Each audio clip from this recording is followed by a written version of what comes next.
Desde el año precedente, una y otra vez, he sentido la imperiosa necesidad de abordar temas de tal trascendencia, aunque una velada aprensión me detuviera. Pero hoy, con convicción inquebrantable, deseo profundizar en la entidad de Madián, cómo discernirla, cómo comprender su modus operandi, cómo contener su avance, cómo prevalecer sobre sus embates, cómo revertir sus incursiones, cómo desarticular su embestida, cómo liberarse de las garras de esta potestad madianita y en última instancia, cómo abrazar la plena libertad que el Señor anhela para nosotros por medio de su excelsa palabra. Para emprender esta reveladora travesía es crucial comprender la esencia misma de esta influencia malévola. Así pues, iniciemos explorando la figura de Madián. Madián, contrariamente a ciertas interpretaciones erróneas, fue un vástago de Abraham, el cuarto hijo que engendró con Cetura, su concubina después de Sara. Es fundamental aclarar este linaje. Aunque Abraham tuvo una prolífica descendencia, solo uno fue el heredero de la promesa divina, Isaac. Ismael fue su primogénito con Agar, mas la descendencia elegida para la alianza fue Isaac. Posteriormente, Abraham unió su vida a Cetura, y de esta unión nacieron varios hijos, siendo Madián uno de ellos. La pregunta que surge de inmediato es: ¿por qué focalizar nuestra atención en el influjo de Madián? Para dilucidar esta interrogante, los invito a escudriñar el libro de Jueces, capítulo 6, versículo 3. La Sagrada Escritura nos revela un panorama desolador, porque sucedía que cuando los hijos de Israel sembraban, los madianitas venían con los amalecitas y los hijos del oriente y subían contra ellos. Acampaban frente a ellos y destruían el producto de la tierra hasta Gaza, y no dejaban sustento alguno en Israel, ni oveja, ni buey, ni asno. Este pasaje y el capítulo 8 de Jueces narran cómo el pueblo de Israel se desvió del camino recto, entregándose a prácticas aborrecibles ante los ojos del Omnipotente. Este extravío provocó que el Señor los entregara al dominio de los madianitas por un periodo de 7 años, una era de calamidad y opresión. Durante esos 7 años de aflicción, una secuencia devastadora se repetía sin cesar. El pueblo de Israel, con gran esfuerzo y esperanza, labraba la tierra y sembraba sus cultivos. Ellos sembraban, sin embargo, dice la Escritura, que los madianitas permanecían vigilantes. Al advenimiento de la temporada de recolección, cuando el fruto de su labor estaba maduro y listo para la cosecha, los madianitas irrumpían con sus aliados, los amalecitas y los hijos del oriente. Más adelante, será fundamental examinar la potestad de Amalek y la de los hijos del oriente, pues estas fuerzas malignas también asediaron constantemente al pueblo elegido, representando distintas facetas de la adversidad espiritual. La llegada de estos invasores no era discreta. Se establecían frente a las comunidades, montaban sus campamentos como una presencia intimidante que observaba y esperaba el momento propicio. Una vez posicionados, penetraban sin resistencia en el territorio y en un acto de pura malevolencia destruían absolutamente todo. Es vital recalcar que no se llevaban los productos para su propio consumo. Su propósito era la aniquilación total. Deshacían cuanto encontraban a su paso, extendiendo su estela de devastación hasta la región de Gaza, sin dejar rastro de provisión alguna para Israel, ni rebaños, ni ganado mayor, ni bestias de carga. Todo era reducido a la nada. La influencia de Madián es una fuerza espiritual que tiene como objetivo primordial sumir en la indigencia al pueblo de Dios, devorar sus bienes, arrebatar la prosperidad, aniquilar la cosecha y la siembra y destruir las posesiones. Es un ciclo recurrente que reaparece puntualmente en cada ciclo de recolección. Una fuerza implacable que arremete contra los descendientes divinos. Aquí se abre un paréntesis de reflexión. Es por esta misma razón que uno de los salmistas, al observar la opulencia de los impíos, exclamó: casi se extraviaron mis pasos. Por poco mis pies resbalan y caen al contemplar la prosperidad de los transgresores. El espíritu madianita es, en esencia, una entidad que agrede a los hijos e hijas de Dios, asaltando a la grey del Eterno para robar sus provisiones, despojar sus almacenes y privarles de todo sustento. Los dejaban desprovistos de todo sin absolutamente nada. Esta influencia opera sembrando pavor, hostigando sin cesar, acosando sin tregua y sumiendo en la más abyecta pobreza. ¿Por qué infunde terror? Porque su táctica no era la de un ataque sorpresivo. Llegaban, sitiaban, se apostaban frente a las comunidades como una declaración muda de su presencia inminente. Mírennos, estamos aquí. El Salmo 73 describe cómo se sentaban expectantes, aguardando el momento idóneo para la desolación completa. Durante 7 largos años, esta calamidad se repetía, una constante pérdida de toda cosecha. Es un influjo que hostiga, que amedrenta, que siembra el miedo y que empobrece sin piedad. Su alcance no se limita a un individuo, afecta a familias enteras, a comunidades y a naciones. Se ha discutido sobre potestades regionales, familiares y personales. El influjo madianita exhibe un carácter marcadamente regional, manifestándose en lugares como Haití o diversas naciones de África. Dios mío, África, ¿qué recurso mineral no abunda en su suelo? ¿Qué riqueza natural no poseen? Sin embargo, permanecen atrapados en un ciclo de penuria debido a la asignación de una fuerza madianita que los oprime. Consideremos naciones como la India, que gozan de recursos naturales y especias incomparables, con una abundancia prodigiosa. Pese a ello, nunca han logrado emerger de la pobreza endémica. La razón, una potestad madianita ha sido asignada para perpetuar su precariedad. Del mismo modo, existen estirpes familiares que están bajo el yugo de esta misma influencia, persiguiendo implacablemente a los creyentes para que justo antes de que la bendición se manifieste en sus manos, ésta les sea arrebatada. Es imperativo que continúen acompañándome en esta lectura. El versículo 5 de Jueces 6 prosigue: porque subían con su ganado y sus tiendas y entraban como langostas. La Sagrada Escritura asocia a la langosta con una plaga devastadora, como la que asoló Egipto, aniquilando cultivos y cosechas. Así, la fuerza de Madián se manifiesta como una plaga que de súbito, de la noche a la mañana, todo lo consume, todo lo devora sin dejar rastro. Tantos ellos como sus camellos eran innumerables y entraban en la tierra para devastarla. Su propósito, insisto, no era el enriquecimiento personal. Ellos ya eran opulentos. Las escrituras relatan que sus camellos eran incontables.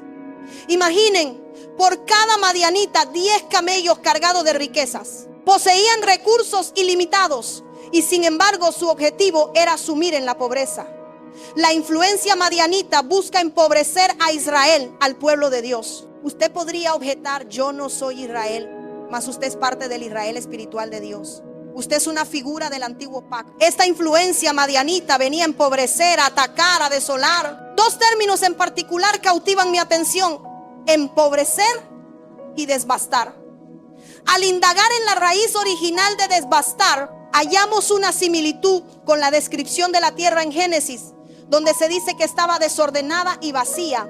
El vocablo vacía alude a una tierra desolada, saqueada, de la cual no queda nada. Un terreno que una vez fue próspero y de repente se halla en ruinas. Así, la influencia madianita es una fuerza capaz de sitiar, una entidad con vastos recursos cuyo único propósito es la desolación y la indigencia. Esta es la base, la introducción para comprender la naturaleza de Madián. Ahora bien, adentrémonos un poco más en los madianitas. Fueron ellos quienes, unidos a otras tribus, orquestaron la compra de José. ¿Recuerdan cómo los hermanos de José lo arrojaron a una cisterna con la intención de matarlo? Y de pronto, según el relato, una caravana de madianitas y amalecitas transitaba por allí. Ellos adquirieron a José y lo llevaron como esclavo a Egipto. Aquí es donde la narrativa se torna aún más cruda. La influencia madianita no solo se encarga de despojar a un ser humano de sus recursos materiales, sino que también busca despojar su alma, aniquilar su espíritu. Cuando los madianitas compraron a José, este ya estaba despojado, desprovisto de todo, sin hogar. ¿Qué más podían arrebatarle a José si ya estaba en la ruina? Había sido apartado de su padre, despojado de su familia, desprovisto de sus vestiduras y confinado en una cisterna. Y estos individuos, los madianitas, lo compraron para llevarlo a la esclavitud en Egipto. Aquí radica la dificultad de este análisis. La influencia de Madián es aquella que se encarga de adquirir al individuo para luego comerciar con él, para convertirlo en una mercancía. Esta potestad no solo consume los bienes materiales de su hogar, sino que en un punto determinado empieza a traficar con almas, a mercadear con personas. Quizás usted, que ha encontrado la fe y ha crecido en este lugar, y que hoy ha venido en busca de doctrina y enseñanza, no comprenda plenamente la magnitud de lo que expongo, pero muchos otros sí reconocerán la realidad que describo. En la actualidad, lamentablemente existe un comercio en el ámbito evangélico. Hay una especie de prostitución espiritual. Usted quizás se pregunte: pastora, ¿a qué se refiere? Hoy en día la paternidad espiritual a menudo no se fundamenta en la revelación divina, sino en quien ofrece una retribución económica superior. La cobertura espiritual no radica en quien comparte la misma misión o identidad, sino en quien puede proveer más beneficios materiales. Esto es una manifestación clara de lo que genera la influencia madianita al transformar a una persona en un objeto comerciable. José no era un individuo cualquiera, era un profeta, un vidente. Desde su adolescencia, José experimentaba visiones, vislumbrando el porvenir. Era un verdadero profeta. Y lo que Madián estaba haciendo era mercadear con la vida de José, porque lo había reducido a la indigencia. Dígale a quien tiene al lado: quizás carezcas de bienes, pero posee dignidad. Repítaselo con firmeza. Tal vez no tengas recursos, pero conserva tu orgullo y tu decoro. La penuria económica no debe convertirte en una mercancía. La necesidad no puede hacerte transable. La escasez no puede despojarte de tu valor intrínseco. En los inicios de esta congregación muchos desconocen la historia. Partimos desde la nada. Esto era un terreno baldío, un monte, un hoyo. Había árboles, no había muros, no había absolutamente nada. Ningún ladrillo de lo que se erigía entonces permanece hoy. Un día, una persona cuya nacionalidad u origen no revelaré, se acercó, se sentó a conversar con su pastor y conmigo y nos dijo: miren cuánto necesitan para el templo. No habíamos formulado un proyecto preciso. En aquel entonces, sin pleno conocimiento de las cifras monetarias, dijimos unos $70,000. Hoy hemos superado con creces esa suma. El hombre nos replicó: yo puedo darles eso y más, hermanos. Nuestros ojos se abrieron desmesuradamente. En ese entonces andábamos en una bicicleta a la que le faltaban 9 radios. El hombre en medio de la conversación añadió: lo único que pido es que afuera coloquen un letrero que diga que esta iglesia pertenece a mi nombre. Gracias. Dimos por terminada la conversación. No comercializo mi identidad, no vendo lo que soy. En ese momento no teníamos ni techo, ni muro, ni siquiera un piso. Sin embargo, hoy en día esa dignidad, ese orgullo parece haberse extraviado en muchos. No me refiero al orgullo negativo, sino a la altiva dignidad que como hijos e hijas de Dios debemos poseer, conscientes de que no podemos ser objeto de comercio. Conozco músicos que sirven en congregaciones donde no comparten ni la doctrina, ni la enseñanza, ni el credo, pero permanecen allí porque les pagan. Al finalizar el servicio, se marchan porque no toleran al pastor, no lo reconocen como tal, no soportan al predicador, simplemente se han vuelto mercenarios. La influencia madianita se ha dedicado a traficar con almas. ¿Y a quién persigue esta influencia? Al pueblo de Dios, tanto en la persecución abierta como en la sutil.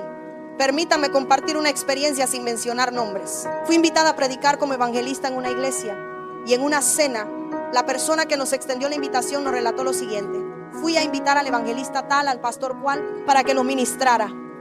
Nos dijeron que no habláramos directamente con él, sino con su manager, quien nos envió un correo electrónico. Hermano, este era el contenido del correo para invitar a un predicador, a quien algunos llaman de alto rango. Suite en el hotel tal, no una habitación normal, sino una suite de lujo. Vuelo en tal aerolínea en primera clase. Boletos para mí, mi familia, mi asistente, mi peluquero, mi estilista, mi maquillista, la persona que confecciona mi vestuario y demás. No estoy inventando. Y una ofrenda de $5,000 por predicar 45 minutos. No ministran, no oran y además deben cubrir mis gastos de comida, una limusina, seguridad. Me quedé atónita. ¿Me estás describiendo una realidad? Sí. La influencia madianita ha transformado a las personas en objetos comerciables. Y esto, aunque suene duro, se ha infiltrado hasta en los hogares, donde incluso los hijos y las hijas son vistos como mercancías. Ten cuidado en quién te fijas. Debe buscar a alguien con dinero. Ese muchacho no tiene futuro. Imagínate, no tiene trabajo. Con él no cuentes para nada. No te enamores de esa muchacha. Esa joven no tiene recursos. Con ella no hay futuro. ¿Dónde vas a vivir? La influencia de Madián ha logrado que el amor, el compromiso y la doctrina se conviertan en bienes transables. Madián es la fuerza que transforma lo que tiene un valor intrínseco ante Dios en algo negociable. Los madianitas son los devoradores de la semilla, los que vienen a devastar, los que vienen a empobrecer. Digamos juntos, con voz fuerte, ¿habían hecho lo malo? La escritura afirma, ninguna maldición viene sin causa. Cuando la influencia de Madián se cierne sobre alguien, es porque existe una razón que la ha invocado. Nadie experimenta la pobreza por elección. Dios mío, ya he dicho que quienes pertenecen a esta casa saben que jamás he disertado sobre esto, pero es imperativo hacerlo. Nadie es indigente por gusto. La penuria económica es el resultado de decisiones desacertadas, de inversiones deficientes, de una administración inadecuada, de un estilo de vida que conduce a la miseria y de una mentalidad de escasez. La pobreza es la consecuencia directa de la ausencia de una mentalidad de bienestar. Cuando la influencia de Madián se manifiesta, es porque ha existido una causa que le ha permitido empobrecer, saquear y devastar un lugar. Por eso, siempre insisto, si observan una congregación que tras 15 o 20 años permanece en las mismas condiciones de precariedad, hay una causa subyacente de pobreza. No es aceptable que hoy vivan en la misma situación que hace 5 años. José, nuestro hermano, llegó a esta iglesia. Un día, en tono de broma, le dijimos: José, el Señor te regalará 2 camiones. Él rió a carcajadas, pues bien recibió 3. Él se reía. Pero pastora, después vino un DVD, luego esto y aquello. Sucede algo que la gente a menudo no comprende. Yo experimenté una gran carencia económica como la mayoría de los cubanos de mi generación. Recuerdo que siendo una niña en pleno periodo especial, mi juego en la escuela consistía en ver quién tenía más piojos. Abríamos los cuadernos por la mitad y nos rascábamos la cabeza, yo y las otras niñas. La que ostentaba más piojos se adjudicaba la merienda de las demás. Quizás ustedes no vivieron esa realidad. Yo pasé por la época de la sarna, cuando no había jabón. Me aplicaban unos ungüentos a base de alguna sustancia extraña y hojas para aliviar la piel. Recuerdo los champús de placenta, cuyo olor era insoportable, pero no había otra opción. Quizás no recuerdan esos zapatos desgastados, donde el agua se filtraba y al caminar resonaban. Sí, tengo vívidos recuerdos de los años 93, 94, 95. Era una niña y no comprendía la magnitud de lo que acontecía. La era del trigolín. Mi abuela me sentaba en la acera para vigilar al hombre que bajaba por la calle Prado con un barril de 55 galones. 5 pesos por aquel jarro plateado con asa que humeaba. Cómelo caliente, porque si se enfría, se convierte en un pegamento.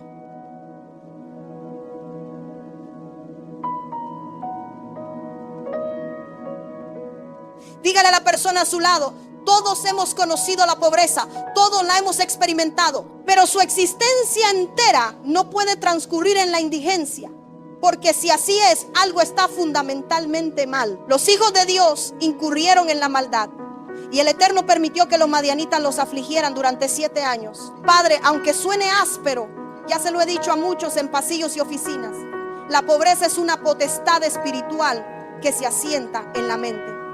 ¿Saben lo que hacía esta gente en su penuria? Guardaban el grano, la semilla en cuevas, la escondían. Dígase conmigo, escondían los recursos. Aquí les daré una clave fundamental para superar la influencia madianita. Los madianitas los incitaban a ocultar sus semillas para que los amalecitas no se las arrebataran. Escondían el grano y cualquier otra posesión en cavernas. Cuando usted esconde el dinero en su hogar para que su cónyuge no lo encuentre, o un trozo de carne al fondo del refrigerador para que nadie lo vea, o el último poquito de mayonesa en un cajón para evitar que se unte en el pan, usted está abriendo la puerta a la influencia de Madián. porque una de las tácticas que Madián fomentaba era el ocultamiento. Este acto de esconder impedía que el pueblo de Dios luchara. Simplemente disimulaban lo poco que tenían. La fuerza madianita es una entidad traficante que viene a endeudar, a saquear y a infundir temor. ¿Cuántos de ustedes han experimentado alguna vez el apremio de una deuda? Cuando el día de pago llega y tocan a su puerta y usted no tiene cómo cumplir, algunos no saben lo que es eso. Yo tampoco lo he vivido directamente, pero he tenido que aconsejar a personas en esa situación. Cada vez que tocan a la puerta creen que es el acreedor y se esconden. Hay quienes abandonan la congregación por deudas. Aquí hemos visto más de un caso. Hay quienes prefieren desertar de la iglesia y ocultarse y luego se lamentan. Hago muchas cosas, pero no prospero. ¿No será que la influencia de Madián le ha atacado porque usted le ha dado cabida? Ocultarse, esconder el grano, no permitir que nadie lo tocara, son señales. Si deseas recibir las últimas revelaciones y enseñanzas, suscríbete ahora mismo a Cielo Glorioso 777. Génesis 47, versículos que evocan una profunda reflexión. ¿Por qué habremos de perecer ante tus ojos, nosotros y nuestra tierra? Cómpranos a nosotros y a nuestra tierra a cambio de pan, y seremos siervos del faraón, nosotros y nuestra tierra. Y danos simiente para que vivamos y no muramos, y para que la tierra no quede desolada. Toda la estirpe de Jacob se presentó ante José en tiempos de hambruna. Llegaron con una mentalidad predispuesta a la servidumbre, dispuestos a venderse. Es crucial observar este detalle, porque la narrativa se vuelve impactante. Realizaremos un recorrido bíblico por aquellos que, acuciados por el hambre, se entregaron. Abraham mismo estuvo a punto de instrumentalizar a su esposa, convirtiéndola en una especie de concubina por conveniencia. No digas que eres mi esposa, ve y permanece allí, pero no reveles tu identidad, para que podamos prosperar y vivir bien. En el argot popular cubano, ¿cómo se le llamaría eso? Eso fue lo que hizo Abraham. Luego, Isaac, el nieto. Hay escasez. No digas que eres mi esposa. La situación económica puede aniquilar el alma y el raciocinio de un hombre. La condición financiera puede destrozar la moral de una persona. La penuria económica puede devastar, desolar y convertir a los individuos en meros objetos de comercio. El pasaje relata que estaban dispuestos a negociar con su propia libertad. Pero hay algo aquí que capturó mi atención. Pidieron simiente. Si usted experimenta hambre, ¿pediría simiente o pan? Ayúdeme a responder. Si tiene hambre, ¿demanda pan o simiente? Pan. ¿Por qué entonces pedían simiente? ¿Qué se hace con la simiente? Se siembra. Ellos anhelaban sembrar para emerger de su precariedad. Querían sembrar para salir de su escasez. Su clamor era: lo que necesito es una semilla. Nada, absolutamente nada les sacará de la indigencia excepto la simiente. Aquel que no siembra no podrá escapar de la pobreza. Hay quienes son diligentes en el diezmo pero mezquinos en la ofrenda. El diezmo pertenece al Creador, es intocable. Pero la simiente es una ofrenda voluntaria, y la abundancia de su cosecha será proporcional a la generosidad de su simiente. Cuando yo doy simiente,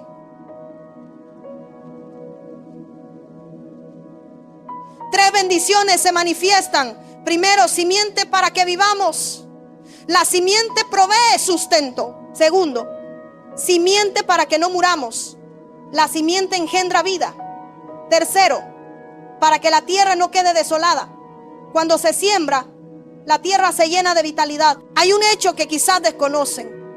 La tierra que no se siembra es una tierra que agoniza. Si entre ustedes hay algún agricultor, alguien con experiencia en el campo, nadie se atreverá a levantar la mano. Bueno, no hay ningún labriego, gloria a Dios, todos son citadinos. Pero mi cónyuge sí proviene del campo, o al menos toda su familia. Y es un honor, hermano, ser de origen rural. Una tierra que no se siembra se infesta de piedras, desechos, obstáculos, ramas secas y espinas, volviéndose extremadamente difícil de cultivar porque se reseca. Ahora, presten atención. Jesús pronunció la parábola del sembrador. El Señor, con la simiente en la mano, arrojó parte de ella junto al sendero y no produjo fruto. Luego esparció otras sobre rocas y tampoco germinó. Más adelante arrojó otra simiente y relata que una fue devorada por las aves del cielo, lo que alude a influencias inmundas, a los mismos madianitas que impidieron la fructificación. Otra fue sofocada por las espinas, no produciendo fruto. Solo la que cayó en tierra fértil prosperó. Para que en mi hogar haya terreno propicio, debo aprender a sembrar. Para que en mi hogar haya provisión. ¿Cuántos aman el dinero? Nadie, ¿verdad? ¿Cuántos desean poseer recursos? Amén. No es intrínsecamente malo amar el dinero, pero desear tenerlo no lo es. Qué gratificante es poder invitar a su familia y seres queridos a compartir una comida, desear honrar a su cónyuge un domingo. Cielo, hoy salgamos a comer, aunque sea en la terraza. La influencia de Madián se propone robar la simiente, porque la simiente desata la bendición. Mi cónyuge y yo solíamos compartir una bicicleta, éramos 4 en una sola bicicleta. Cuando girábamos por Ángel Guerra, la gente nos interpelaba: ¿cabe uno más? Porque no cabía nadie más. De ir montados en una bicicleta, regalamos 4 bicicletas y el Señor nos proveyó un automóvil.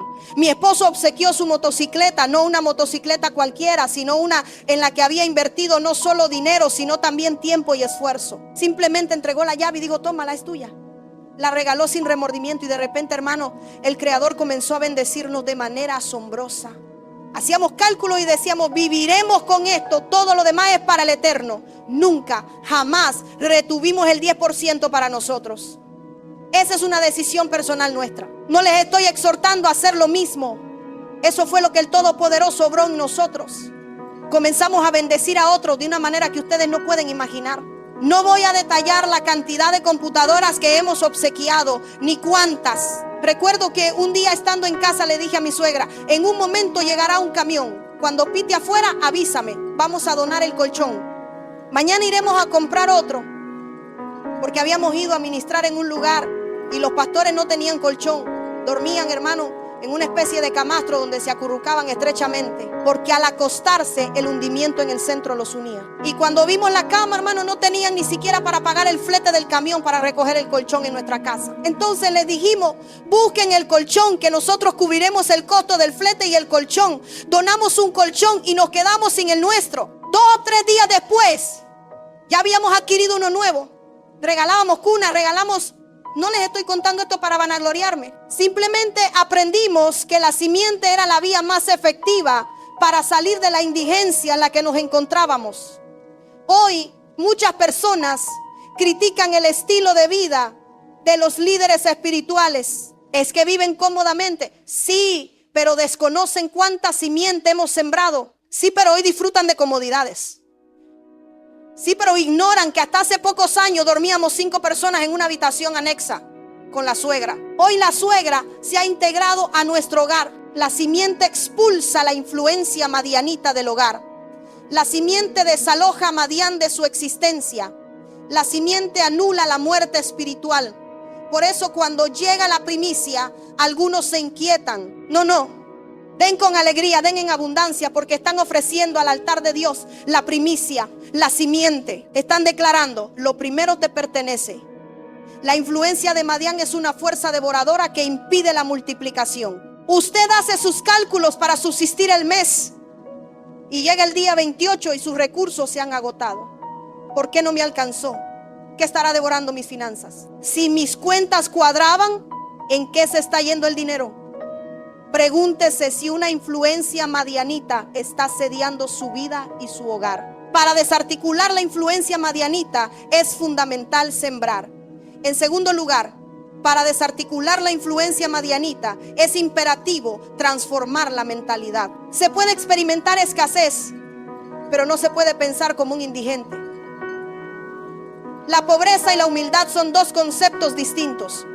Hay quienes guardan su mejor atuendo, su camisa más fina, y jamás la usan. Póntela hoy, porque la mentalidad de penuria no es para un día cualquiera, es para el día de hoy. Deshágase de todo lo viejo en su casa.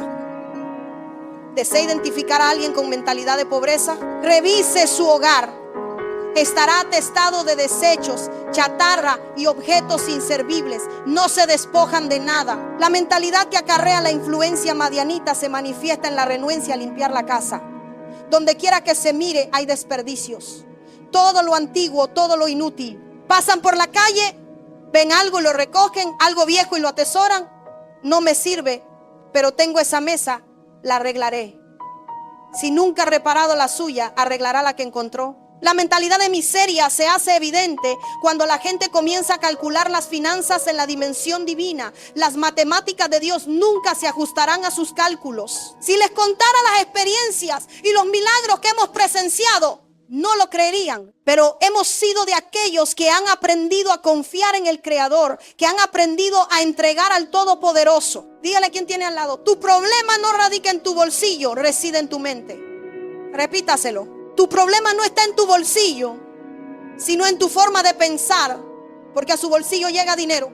¿A cuántos bolsillos de aquí llega algo, hermano? Amén. Entonces, la dificultad no está en el bolsillo, sino en la mente.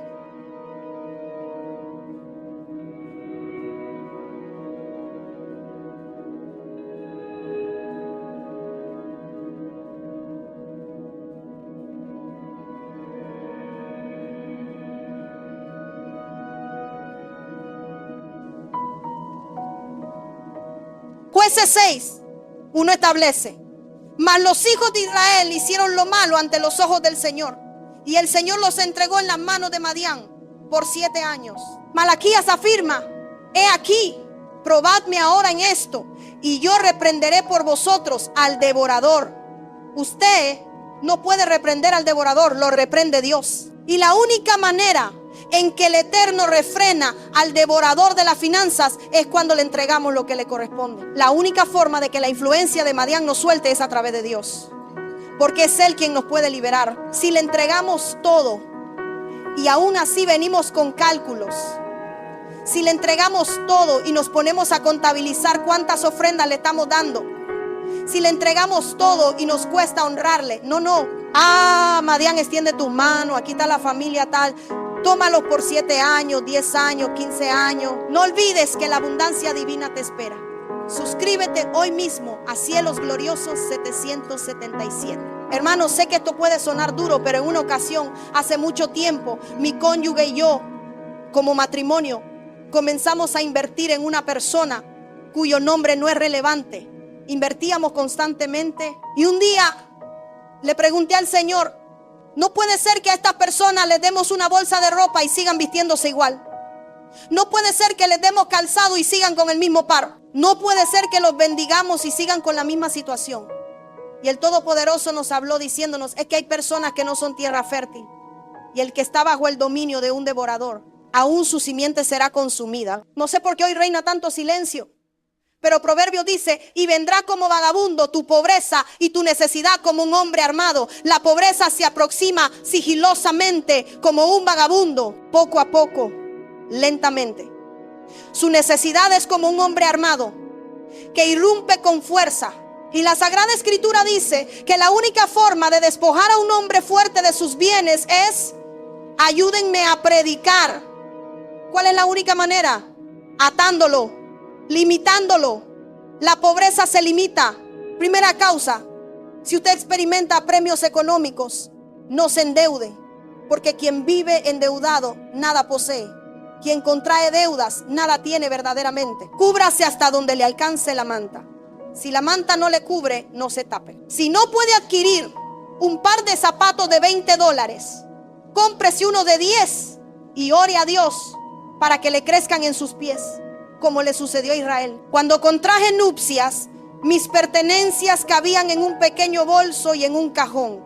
Hoy no deseo mudarme porque no sé si mis bienes cabrían en un solo lugar.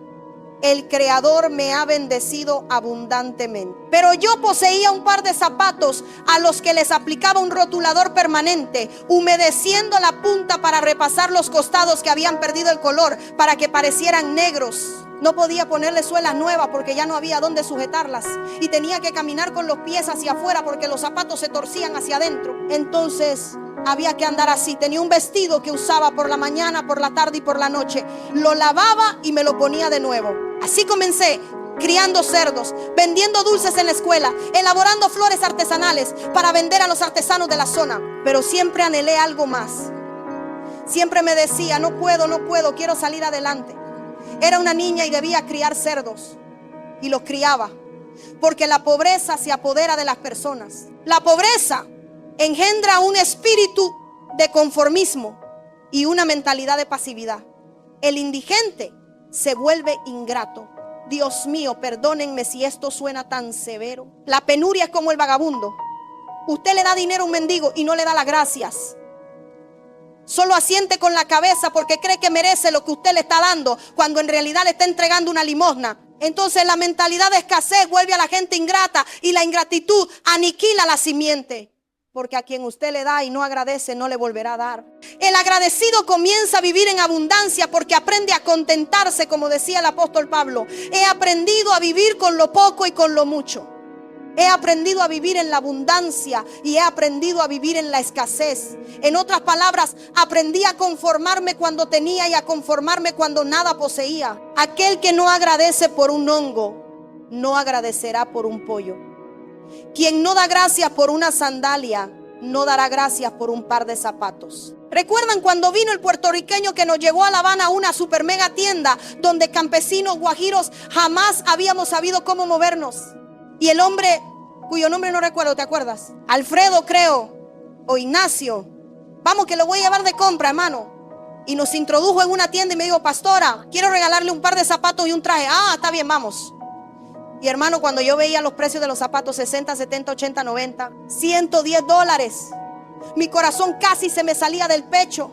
¿Qué hago con mi alma? Está lejos. ¿Dónde me escondo? Y el hombre elegía lo que elegía. Yo, en cambio, miraba el precio, no el zapato. ¿Cuál vale menos?